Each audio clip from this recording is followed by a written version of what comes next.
We know from many research studies that the way you experience pain depends on your personal situation.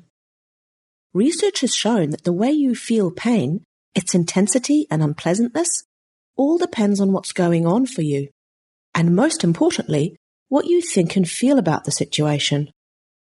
Let me give you an example. In one experiment, the participants placed their head inside a sham stimulator.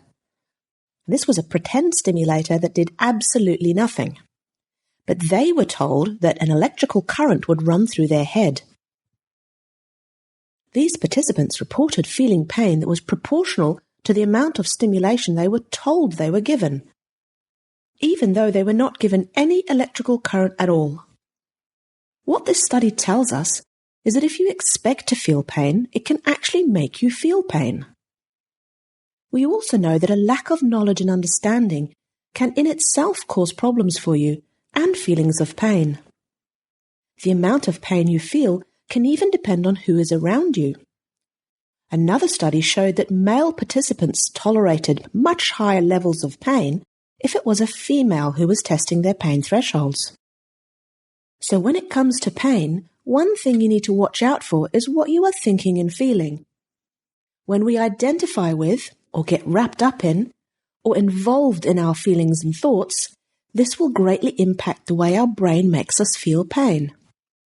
Often we end up worrying or stressing about the thoughts and feelings, which actually makes everything worse.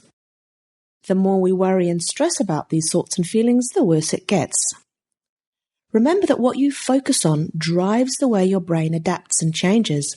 This is your brain's neural plasticity. So the more time you spend worrying about all the negative thoughts and feelings surrounding your pain, the more entrenched our brains get at making us feel pain.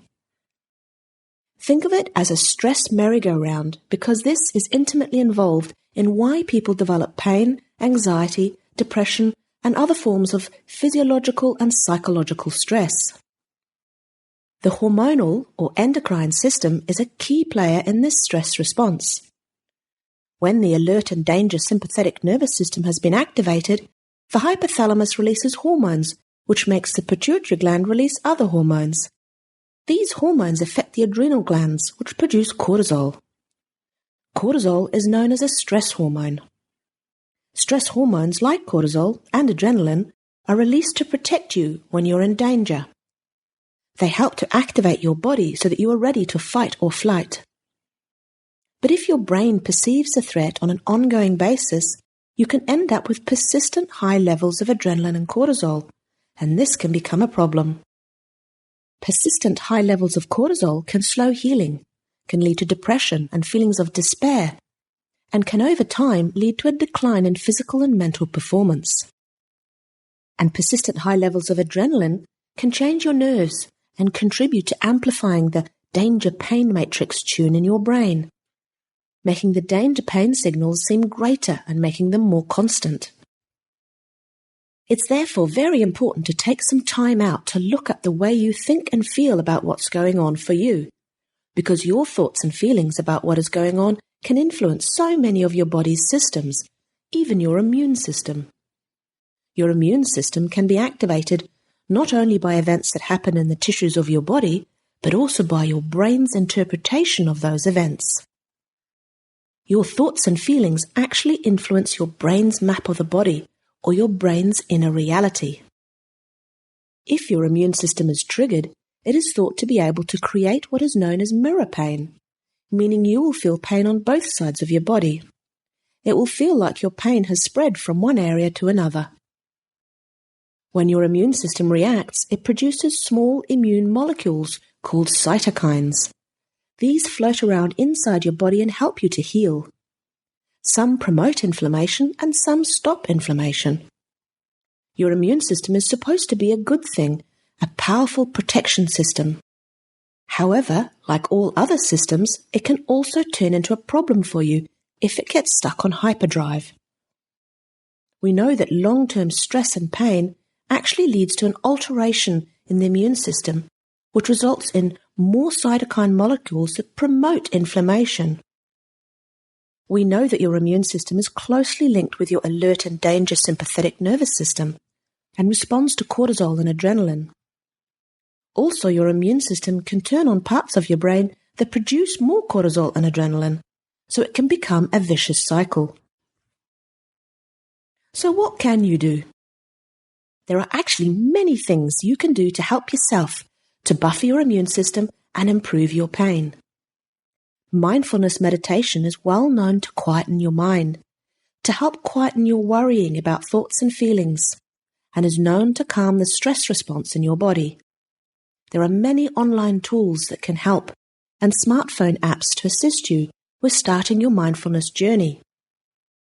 Proper nutrition is also key, with the aim to calm down the inflammation so that the chemical sensors in our bodies can stop sending inflammatory signals to your brain, so your brain can stop pushing the pain button. Getting enough good quality sleep is also well known to buffer against stress and pain. But bear in mind that stress and pain can often disturb sleep, so just do your best to prioritize good sleep habits that work for you. And don't underestimate sunshine and water, playing with friends, doing things that you enjoy. A hearty laugh in a safe place with friends is the complete opposite to the stress response. This will go a long way in helping your brain to turn down or off the stress and pain music that it has been playing. But movement is also essential. If you cannot move due to pain, then even just imagining movement will help you. You need to move the bigger muscles of your body that have been primed for fight and flight to get rid of the built-up stiffness and tension. And remember also to get the small muscles around your spine moving too. Yoga or simple daily spinal exercises can be great. And your family chiropractor can also help you with this. Chiropractic adjustments help your brain to know more accurately what's going on in and around your body. And remember too that chiropractic care is known to alter function in a part of your brain called the prefrontal cortex, which plays a big role in your brain's pain matrix. And there's also plenty of studies that have shown chiropractic care helps people with back pain, neck pain, and headaches. So if you suffer with chronic pain, do your best to stay positive, move often, eat well, sleep well, and go see your family chiropractor to have your brain fine-tuned too.